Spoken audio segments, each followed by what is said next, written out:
얼마 전에 헌법재판소에서 유류분 관련 법이 위헌 결정이 났거든요.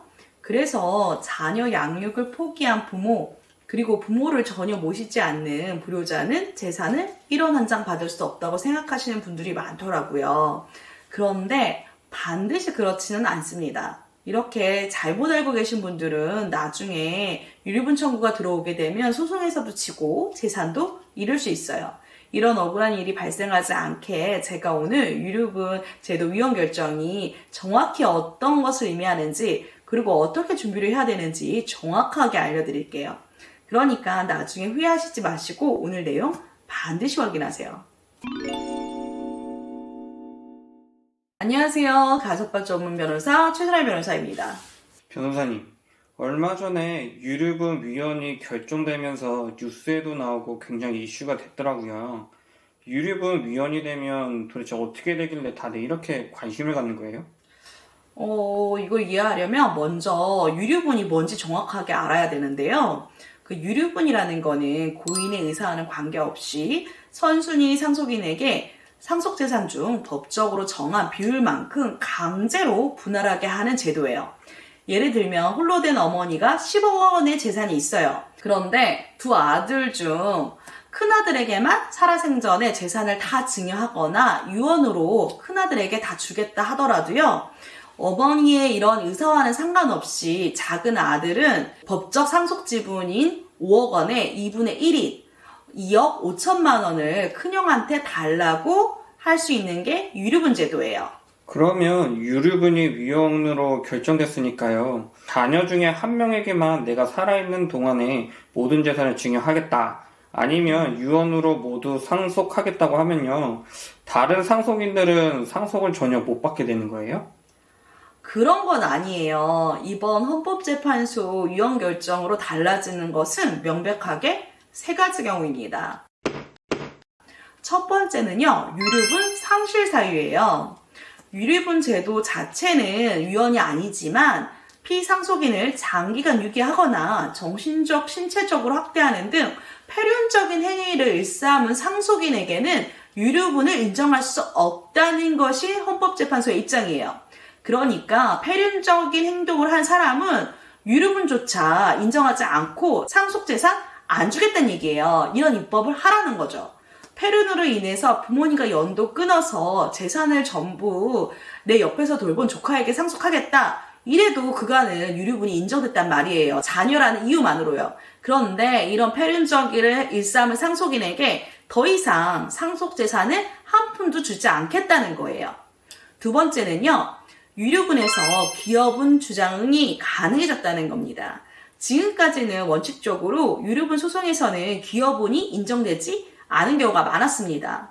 유류분 관련 법 규정을 보면요. 기여분에 관한 규정이 없었거든요.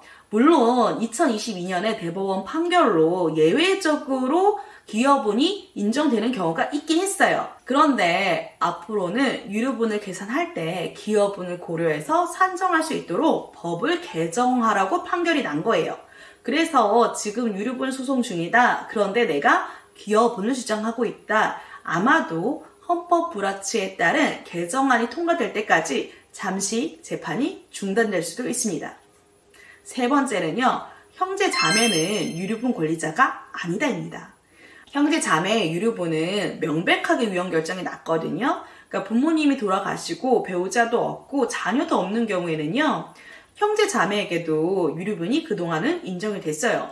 죽고 나서 사회에서 좋은 일을 하고 싶어서 기부하잖아요? 그럼 형제 자매들이 기부받은 재단에 그 유류분 반환 소송하고 이랬단 말이에요. 그리고 내가 싱글이고 형제나 그 조카 중에 그간 나를 잘 챙겼던 조카한테 전 재산을 물려주고 싶다. 이래도 왕래 1도 안 하고 오히려 나한테 사기친 형제가 유류분 청구해서 내 재산 받아가고 이랬단 말이에요. 그래서 그동안에는 특정 조카한테 상속해주고 싶은 경우에는 오히려 입양을 했어요. 이번 헌법재판소의 위헌 결정으로 인해서 앞으로는 조카를 입양하지 않고도 특정 조카한테 재산을 다 물려줄 수 있습니다. 그러면 내 재산을 주고 싶은 사람에게만 주고 유류분 청구 소송 당하지 않으려면 어떻게 해야 돼요? 케이스에 따라 달라서 일괄적으로 대답하기는 좀 어려운 것 같아요.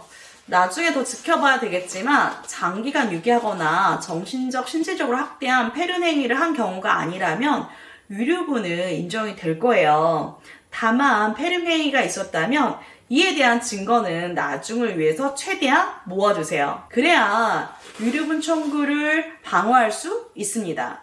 그리고 상속을 해주는 사람, 보통 부모님이겠죠. 재산 형성에 기여를 한 경우에는요, 재산 형성에 기여했다는 증거도 최대한 모아두셔야 돼요. 증거가 있어야 방어가 가능하고 증거로 재판의 승패가 결정이 납니다. 이 외에 더 궁금한 사항은 전문가에게 물어보시는 게 확실합니다. 오늘은 유류분 제도의 그 위헌 결정에 대해서 말씀을 드렸는데요. 상속 관련 소송을 하다 보면 부모님은 자녀에게 공평하다고 생각하고 재산을 물려주셨는데 자녀들은 왜 나한테는 이것밖에 안 주시지? 이렇게 불공평하다고 생각하시는 경우가 많아요. 가족 간의 그 재산 분배에 대한 대화도 하지 않았고 당연히 재산 분할에 대한 협의도 없었다 보니까 불만이 쌓이고 결국 소송까지 가는 거죠. 상속이 발생하기 전에 미리 협의를 하거나 아니면 이렇게 유류분 반환 청구 같은 소송을 생각을 해서 미리 잘 세팅을 했다면 잘 해결될 수 있는 사건들도 있었거든요. 그런데 부모님 혼자서 판단하시다 보니 이런 안타까운 일들이 발생을 하는 거예요.